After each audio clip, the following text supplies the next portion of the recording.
আমি একটা বই পড়েছিলাম উরসুলকে লেগুইনের the ones who walk away from Omelas. তো এই বইটা আমাকে বিরাটভাবে ডিস্টার্ব করেছিল, কারণ এখানে বলছে একটা এমন পারফেক্ট কান্ট্রির কথা যেটার নাম হচ্ছে ওমেলাস, এবং সেখানেতে কোনো সরব বা দুঃখ বলে কোনো জিনিস নেই, সেখানে শুধুই হ্যাপিনেস আছে, মানে একটা ইউটোপিয়ার কথা বলতে। কিন্তু এখানে একটা ক্যাচ আছে, ক্যাচটা হচ্ছে যে প্রত্যেকবারেরই একটা ছেলেকে একটা মানে জেল টাইপের জায়গাতে বন্দি করে রাখা হবে এবং তার উপর কিন্তু অত্যাচার চলবে, মানে তার উপরই যত ধরনের ক্রুয়েলটি চলবে। তাহলে এই স্যাক্রিফাইসটা যদি কেউ এই বার্গেনটা যদি কেউ করতে পারে, তাহলে কিন্তু সব পরিবারই এরকম ভালো থাকতে পারে। তারপর আমরা জানতে পারি পরের দিকে যে কিছু লোক যখন এই সত্যটা জানতে পারে যে এরকম একটা বার্গেন করা হচ্ছে এবং এরকম একটা স্যাক্রিফাইস করতে হচ্ছে নিজেদের লোককে যাতে তারা বাকিরা ঠিক থাকতে পারে, তারা বলছে আমরা এই দেশে থাকবো না, আমরা দেশ থেকে চলে যাবো।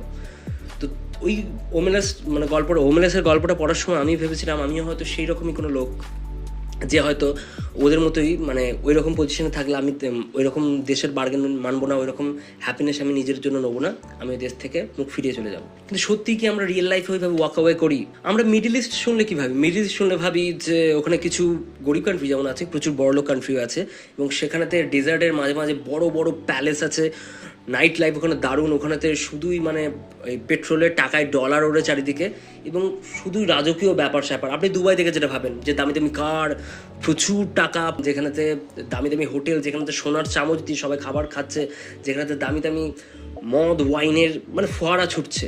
কিন্তু সত্যি এটাই কি বাস্তব মিডল ইস্টের? এবং আমি যে গল্পটার কথা বলছি, আদু জীবিথম দ্য গোট লাইফ, যেটার ইংরেজি নাম, এটা একটা মালায়ালাম নভেল, মানে অ্যাওয়ার্ড উইনিং নভেল, যেটা লিখেছিল বেনিয়ামিন বলে একটা রাইটার। এবং এই গল্পটা কার বলছে? এই গল্পটা বলছে নাজিব বলে একজনের, যার বাড়ি কেরালা। তো সেখানে সে নানা রকমভাবে দিন কাটায় এবং তারপর তার স্বপ্ন দেখে, মানে বাকি তার কান্ট্রিমেনদের মতো, বাকি তার দেশের লোকের মতো, যে সে গালফে যাবে, সেখান থেকে প্রচুর টাকা কামিয়ে আনবে এবং সে তার ধার ঋণ সব শোধ করে দেবে এবং নিজের লাইফটাকে অনেক বেটার বানাবে। এবং সেই কারণেই সে চলে যায় সৌদি আরবিয়ার রিয়াদ এয়ারপোর্টে, এবং সেখান থেকে আরব স্পন্সর করে তাকে কোথায় যাওয়ার জন্য? একটা ওপেন ডেজার্টে, একটা মরুভূমির মাঝখানে যাওয়ার জন্য। সেখানে তার কাজ কি? ছাগলদের সামলানো তার কাজ। হ্যাঁ, ছাগলদের সামলানো তার কাজ। এবং তারপর যে জীবন তার কীভাবে টার্ন নেয়, তার জীবনের যে কী ভবিতব্য, সেইটাই এই স্টোরিটার মূল উদ্দেশ্য।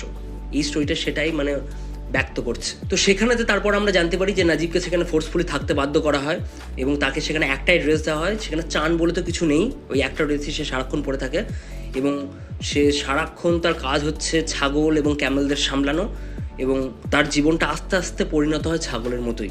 এবং সেটা থেকে সে কোনোভাবে যে পালাতে পারবে বা ছোটোখাটো ভুল করবে সেরকম কিন্তু কোনো উপায় নেই। যখনই সে কোনো ছোটোখাটো ভুল করে তাকে বীভৎসভাবে মারা হয়। এবং তার মধ্যে তার মেন সমস্যা হচ্ছে সে একটা মানে লোয়ার মিডল ক্লাস মুসলিম ফ্যামিলির মালায়ালাম ছেলে, সে মালায়ালাম ছাড়া কিছু যায় না, এবং সেই কারণে তার মালিকের সাথে তার কোনোভাবেই কানেকশন হয়ে ওঠে না। মানে তার যে দুটো ভাষার মধ্যে এবং দুটো কালচারের মধ্যে যেটা ডিফারেন্স, সেটা সে তখন ভালোভাবে বুঝতে পারে। এবং এই জায়গাতে তাকে একটাই খাবার দেওয়া হয়, কুবুস বলে একটা অ্যারাবিক রুটি দেওয়া হয়, যেটা জলে ভেজানো থাকে, এবং মাঝে সাঝে তাকে ছাগলের দুধ দেওয়া হয়। মানে বুঝতে পারছেন তার লাইফটা সেখানে কীরকম হয়ে গেছে। এবং আস্তে আস্তে তার জীবনটা কিন্তু যে ছাগলগুলোর সাথে আছে তাদের মতোই হয়ে যায়। সে আস্তে আস্তে নিজেও সে ছাগলের মতো ট্রান্সফর্ম হয়ে যায়। সে ভাবে তার ভবিতব্যটা সে ছাগলের মতো হয়ে গেছে, যে আস্তে আস্তে সেই কষাইখানার দিকে যেমন ছুটে যায়, তার জীবনটা সেভাবেই ধাবমান, যেখানে সে কষাইখানার দিকে আস্তে আস্তে তার জীবনটা যাচ্ছে। এবং তার সাথে ছাগলগুলোর সাথে মানে নাজিবের একটা অদ্ভুত সম্পর্ক, মানে সব জায়গা থেকে তো সে আউট ওয়ার্ল্ড, মানে পুরো ওয়ার্ল্ড থেকে সে কাট আউট হয়ে গেছে। তখন ছাগলগুলোর সাথেই না তার একটা অন্য ধরনের সম্পর্ক, মানে একটা মানুষের সাথে আরেকটা মানুষের যেমন সোশ্যালাইজ সম্পর্ক থাকে, সেরকম ছাগলগুলোর সাথে তার সম্পর্কটা হয়ে যায়। সেখানে সে ছাগলগুলোকে বন্ধুর মতো ব্যবহার করে, তার সাথে তাদের রিলেশনশিপ গড়ে ওঠে। সে তার মানে যখন কেরালায় থাকতো, তার যে আশেপাশে পরিজনের যে নামগুলো ছিল, সে ছাগলগুলোকে সেই নামগুলো দেয়। যখন কোনো নতুন ছাগলের জন্ম হয় তখন সে খুব খুশি হয়, যখন কোনো ছাগল মারা যায় তখন সে খুব মানে দুঃখ পায়।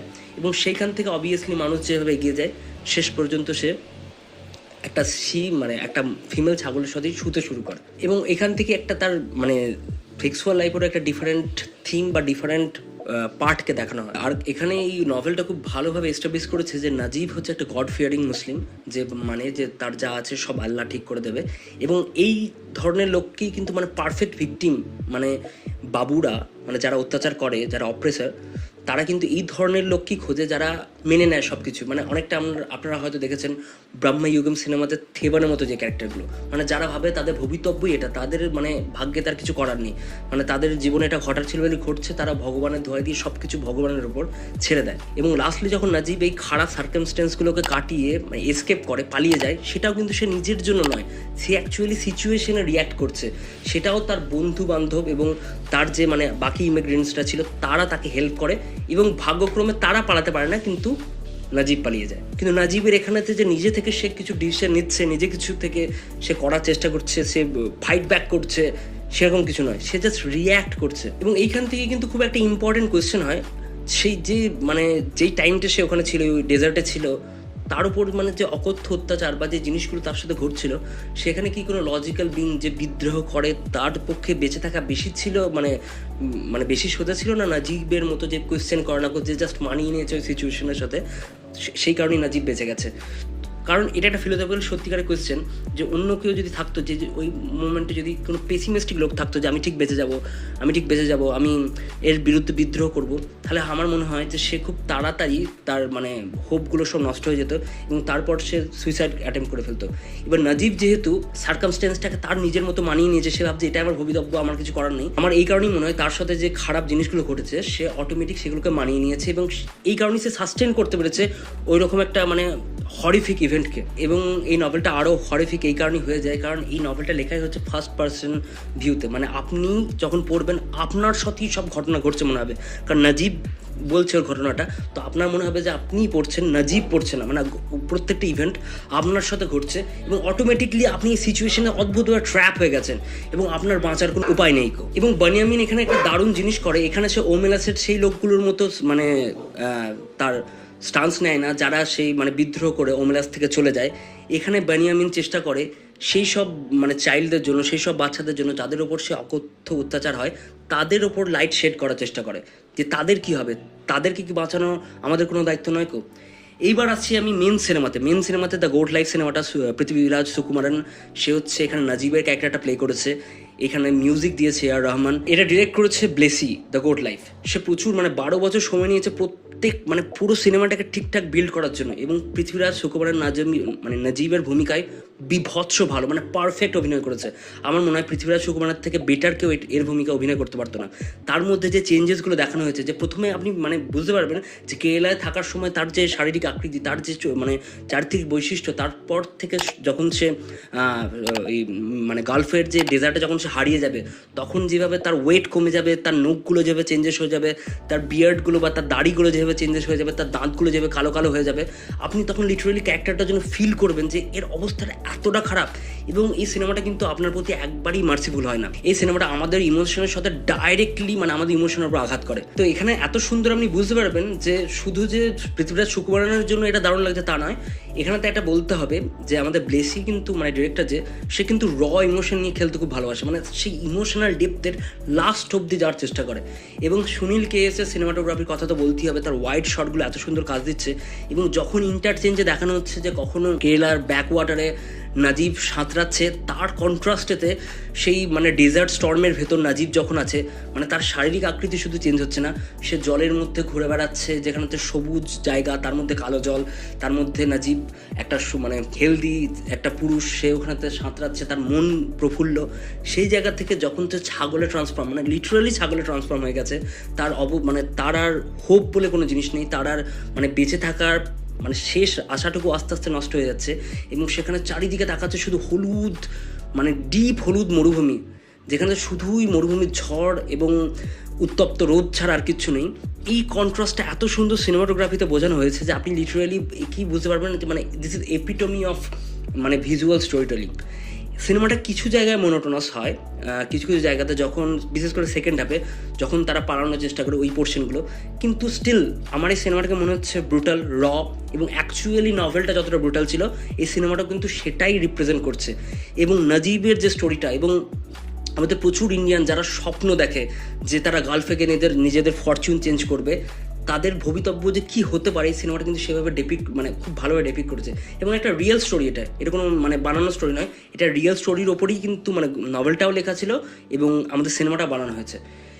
আর এ আর রহমানের মিউজিক আমার সারা জীবন মনে হয় যে একটা ভালো সিনেমাকে মানে আরও ইমোশনগুলো চ্যানেলাইজ হয় শুধু সিনেমাটোগ্রাফি বা অ্যাক্টিংয়ের থ্রুতে নয় বা ডিরেকশনের থ্রুতে নয়, তার ক্ষেত্রে কিন্তু অ্যাম্বিয়েন্স মিউজিকটাও খুব ইম্পর্টেন্ট।